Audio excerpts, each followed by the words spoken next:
right guys, in this video, I'm gonna give you 10 tips on how to sell your home for more money. I normally don't take on these type of listings, but because it's for my parents, I'm doing it. What we're doing here is just simple things, and I'm gonna show you how to make more money selling your properties.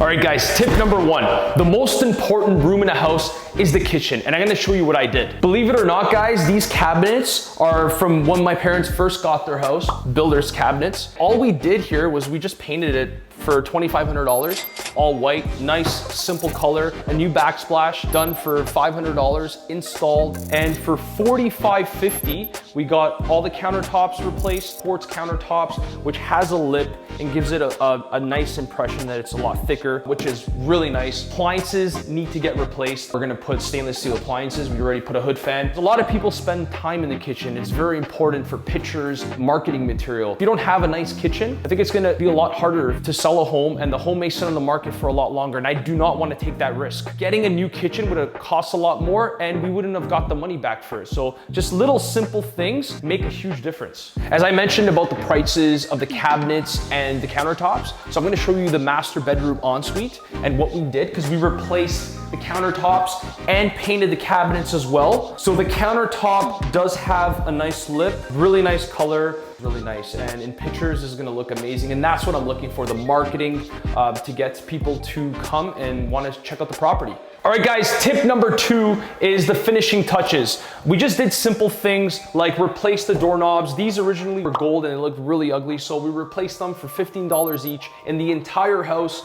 We removed the popcorn ceiling in the house as well on the main floor and the second floor. Also painted the entire house, which is a nice color and it lets in a lot of light. You want to make sure there's light, it doesn't feel dark, right? And that's a really good selling point when you're selling a home. So tip number three, staging your home. One of the most important things I think is staging, because people are gonna walk in, they're gonna take a look at the house. You want to attract the end user. The end user will always spend a little bit more money than a contractor, because a contractor is gonna buy the house for a lot less and they're gonna want to make a profit. So my goal here was to attract a different audience of people that want to live in this home. I haven't done any staging yet, but I'm in the process of doing that. But I'm gonna be honest, because this is my parents' home, I'd recommend doing it yourself. Going on Kijiji, Craigslist, and just buying furniture. People got to get rid of it. Like I did a little bit of research online myself, and I'm finding appliances for cheap, furniture for cheap, and this is really high quality stuff. But you can save yourself a lot of money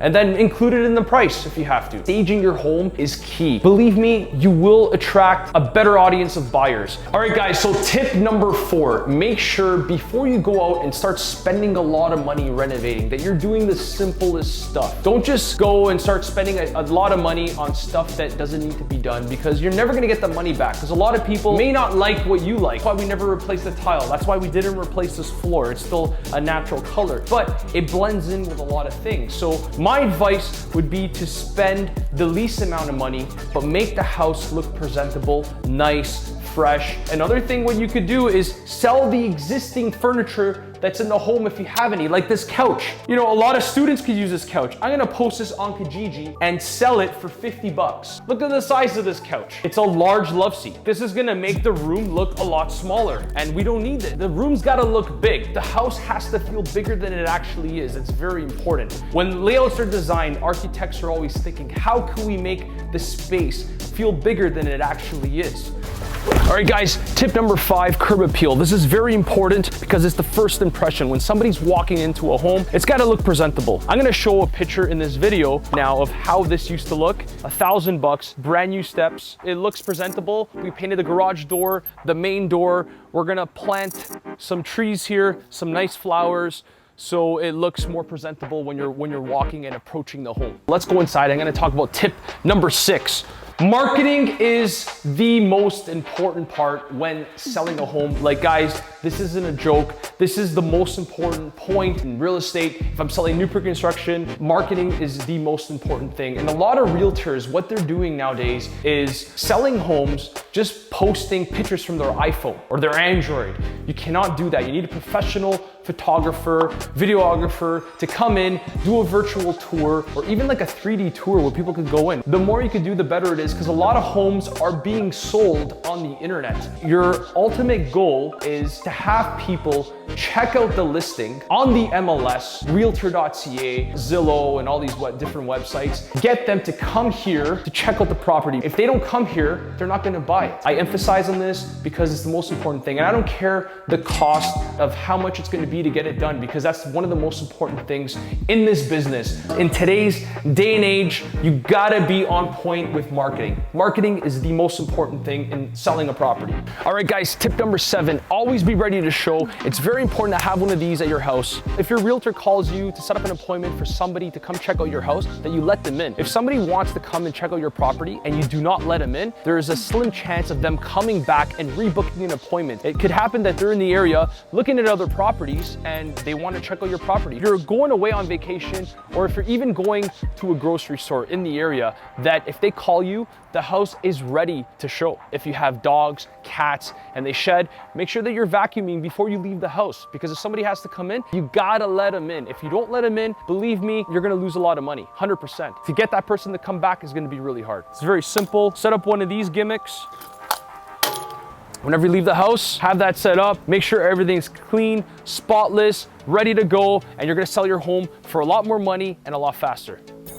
All right, guys, tip number 8, your first offer can sometimes be your best offer. You always want to work with your first offer, because normally it could be a qualified buyer. It could be a buyer that's been looking in this area for a really long time, and the house that they're looking for just came up. What are you going to do? Go back to them and say, no, we don't accept it. Work with that offer and try to get even a lowball offer, or an offer where, let's say, the seller is not happy with. As a realtor, our job is to actually make sure that the client's happy and try to get the client more money. A lot of people think that they gotta price their house high and they can always go down. Actually, it's better to price it at a better price point. You're gonna get more offers to work with. I've actually turned a lot of lowball offers into over asking offers.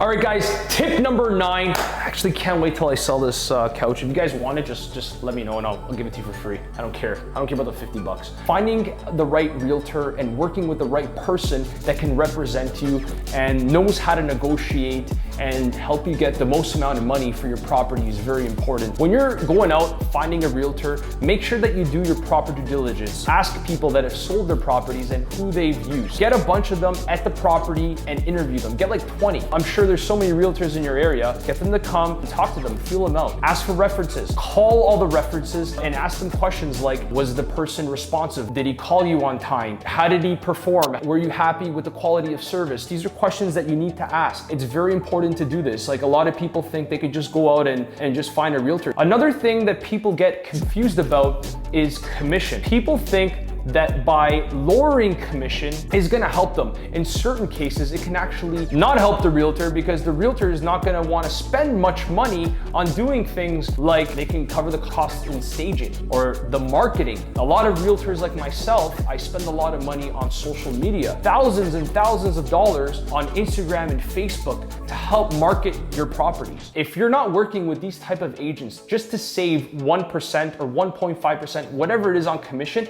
that's not going to make you money. Believe me, you want to make sure you're working with a realtor that's going to spend money, time, and energy into promoting your property properly, because if it's not done properly, you're not going to get the most amount of money for your house. All right, guys, tip number 10. This is the last one. Timing is everything, and I don't have a watch. So yeah, what I want to talk about and emphasize about is when you're selling a property, you need to make sure you're selling it at the right time. Normally and historically in real estate, fall from second, third week of September up until like end of November, and normally around like beginning of February, even mid-February to end of May is the best time when to list your property. You don't want to list it during the summer when people are going on vacations and people are on vacation mode, or during Christmas time when people are not thinking about buying properties. Again, one of your important audiences that you need to attract is the end users. Make sure that you're avoiding statutory holidays and be smart about when you're listing your property. I want to thank you guys again for watching this video, and if you guys have any questions and if I can help, I would love to help. Later guys, adios, and make a lot of money flipping.